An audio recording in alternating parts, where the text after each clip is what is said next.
Pemuda PAS Selangor mendesak tindakan tata tertib dikenakan terhadap adun suri kembangan Wong Siew Kee termasuk cadangan pergantungan selama 12 bulan daripada sidang DUN Selangor. Ketuanya Muhammad Sukri Omar menyifatkan kenyataan adun DAP itu berhubung cadangan perternakan ladang babi moden sebagai biadab dan tidak menghormati titah Sultan Selangor, Sultan Sharafuddin Idris Shah yang mengharamkan aktiviti itu. Sebelum ini, Wong Siew Kee ketika perbahasan titah Sultan Selangor berhujah bahawa isu perternakan babi perlu dilihat dari sudut kesamarataan. Dalam peternakan babi adalah sama seperti yang dihadapi oleh peternakan haiwan yang lain.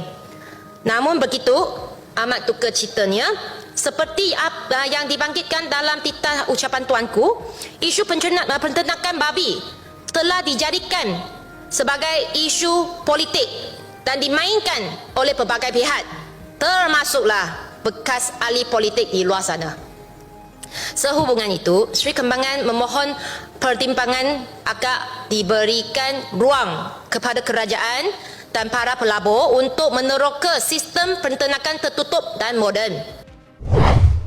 Sehubungan itu, Pemuda PAS Selangor menggesa Speaker DUN Selangor meneliti perkara itu secara serius serta mengambil tindakan sewajarnya terhadap adun berkenaan.